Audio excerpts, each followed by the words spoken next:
মালিকা, খাবারের সাথে রাগ করে কেউ বাঁচতে পারে না মা। খেয়ে নে, তোকে বাঁচতে হবে। আমি বাঁচতে চাই না। এইভাবে এইভাবে গৃহবন্দী হয়ে থাকার চেয়ে মরে যাওয়া অনেক ভালো। মালিকা, তাহলে কি তুই মরতে চাস? হ্যাঁ, আমি মরতে চাই। আমি মরতে চাই। আমি বাঁচতে চাই না। আমি মরে যেতে চাই। তোকে যদি বাগানে ঘুরতে দেই? ঘুরতে দেবে? আমি ঘুরতে যাবো আমি জান। আমি তোকে রাজবাগানে ঘোরার অনুমতি দিলাম, তবে তোর পিতা আসার আগে ফিরে আসতে হবে। চল্লা চল্লা চল্লা।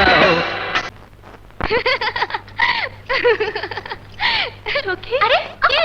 দেখি না। দেবো না, দেবো না। দেখি না, আমি দেবো না তো। দেখতে দেবো না তোকে।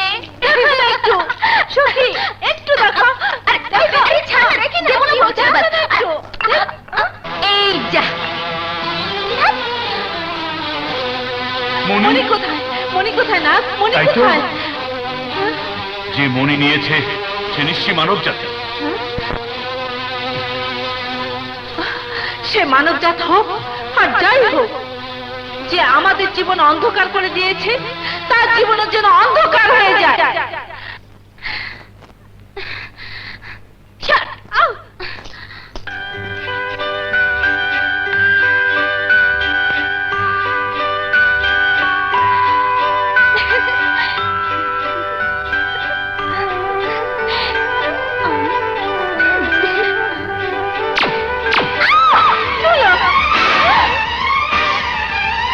আমি কিছু দেখতে পাচ্ছি না। কি বলিস? আমার চোখের সামনে সব অন্ধকার। আমি কিছু দেখতে পাচ্ছি না। আমার মালিকা অন্ধ হয়ে গেছে। মালিকা অন্ধ? তোমরা যাও, রাজ্যের সবচেয়ে বড় কবিরাজকে খবর দাও। जो हुकुम जहापना।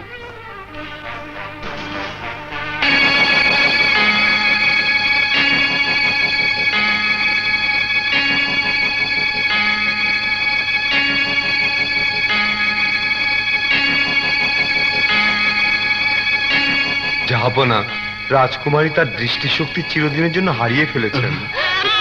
হেকিম সাহেব, মালিকার দৃষ্টিশক্তি ফিরিয়ে আনার কোনো চিকিৎসা নেই? আমাকে আমাকে ক্ষমা করবেন হুজুর, আমার জানা মতে এর কোনো চিকিৎসাই নেই।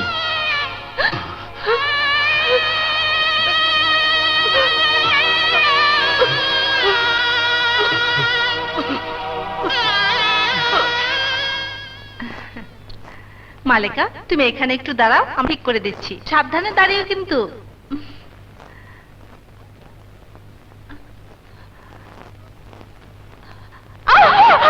মালিকা, মালিকা, মালিকা, ওঠ মা, ওঠ। মা, সব ঠিক হয়ে যাবে, ঠিক হয়ে যাবে মা, মা, ঠিক হয়ে যাবে। আলম্পনা, প্রণাম আলম্পনা। জ্যোতিষী, আমার মা মালিকা কি আর কোনোদিন চোখে দৃষ্টি ফিরে পাবেন? পাবেন। বলুন কিভাবে জ্যোতিষী? আমার কন্যার দৃষ্টিশক্তি ফিরিয়ে আনার জন্য আমি লাখো স্বর্ণ মুদ্রা ব্যয় করতে প্রস্তুত। আলম্পনা, মুদ্রা দিয়ে চোখের দৃষ্টি ফিরে পাওয়া যাবে না। তাহলে কিভাবে পাবো জ্যোতিষী? আমাদের এই রাজ্য থেকে 7 সমুদ্র 13 নদী পাড়ি দিয়ে উত্তর দিকে পৃথিবীর প্রায় শেষ প্রান্তে রয়েছে কোকাব রাজ্য। সেই রাজ্যে জঙ্গলের ভিতর 2 পাহাড়ের মাঝে একটি মহল আছে, যার নাম মণিমহল। সেই মণিমহলে আছে এক নাগ কন্যা, তার মাথায় আছে এক সর্প মুকুট, সেই মুকুটে আছে নাগমণি, ওই মণিতে লুকিয়ে আছে রাজকুমারীর চিকিৎসা। ওই মণি উদ্ধার করা বড়ই কঠিন কাজ, কারণ নাগকন্যাকে বন্দী করে রেখেছে এক ভয়ঙ্কর জাদুকর। যদি কোনো সাহসী যুবক ওই মণি হাসিল করতে পারে, তাহলে ওই মণি দিয়ে রাজকুমারীর চোখের দৃষ্টি ফিরে আসবে, কিন্তু ওই কাজে মৃত্যু পর্যন্ত হতে পারে। ওজে সাহেব, রাজ্যে রাজ্যে দূত পাঠান। আমি এমন একজন সাহসী বীর চাই যে নাগমণি হাসিল করে আমার মালিকার চোখের দৃষ্টি ফিরিয়ে দিতে পারে। আমি তাকে উপযুক্ত ইনাম দেব। শাহী এলান, শাহী এলান। রাজকুমারী মালেকা সুন্দরীর চোখের আলো ফিরিয়ে দেবার জন্য যে 7 সমুদ্র 13 নদী পার হয়ে মণিমহল থেকে মণি এনে দিতে পারবে, তাকে বাদশাহ ফরিদ উদ্দিন উপযুক্ত পুরস্কারে পুরস্কৃত করবেন।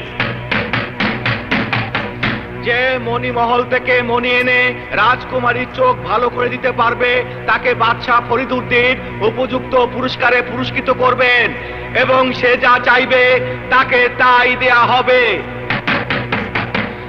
রাজকুমারী অন্ধ হয়ে গেছে। রাজকুমারী অন্ধ হয়ে গেছে? রাজকুমারী অন্ধ হয়ে গেছে? কি করে রাজকুমারী অন্ধ হয়ে গেছে? ভাগনা, এ কি হয়ে গেল? রাজকুমার অন্ধ হয়ে গেছে? না না না, এ হতে পারে না।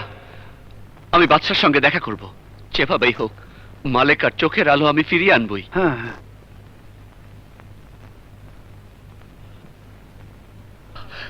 বলো যুবক, এই দুঃসাধ্য কাজের জন্য তুমি কি পুরস্কার চাও? চাহাপানা, চাওয়া পাওয়ার সময় এখন নয়। আগে কোকাফ রাজ্য থেকে মণি হাসিল করে এনে মালেকার চোখের আলো ফিরিয়ে আনি, তারপর চাইব। তোমার কথায় সত্যি আমি মুগ্ধ হয়েছি যুবক। সভাসদবর্গ, আপনারা সবাই শুনে রাখুন, আমি ভরা দরবারে ঘোষণা করছি, সত্যি যদি ওই যুবক অসাধ্য কাজ সাধ্য করতে পারে, তাহলে সে যা চাইবে তাই তাকে দেব। জাহাপানা, যাবার পূর্বে আমার একটা আর্জি ছিল। বলো, কি আর্জি? আমি আমি মালেকার সঙ্গে দেখা। মালেকা, আলী, আমার চোখের আলোর কোনো প্রয়োজন নেই। আমি আমি জেনে শুনে এত বড় বিপদের পথে তোমাকে ঠেলে দিতে পারি না। আর আর তোমার যদি কিছু হয়ে যায়, তাহলে কি হবে আমার চোখের আলো দিয়ে? শান্ত হও মালেকা, শান্ত হও। আল্লাহর উপর ভরসা রাখো। তোমার ভালোবাসা আমার সাথে আছে, আমার কোনো বিপদ হতে পারে না। হাসি মুখে আমাকে তুমি বিদায় দাও। বেশ, তুমি যখন কোনো বাধাই মানবে না, তখন যাও। আমি আল্লাহর কাছে দোয়া করে আল্লাহ যেন তোমাকে সহি সালামতে ফিরিয়ে আনেন।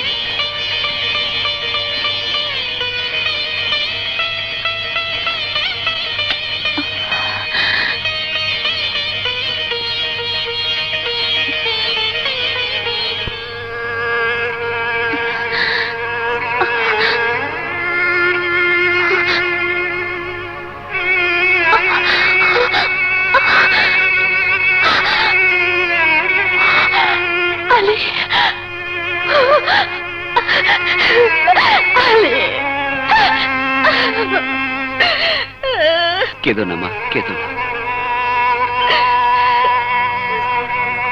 আমাকে দোয়া করো। হে আল্লাহ, আমার আলীকে সকল বিপদ থেকে হেফাজতে রেখো। আসি মা, চলো মামা।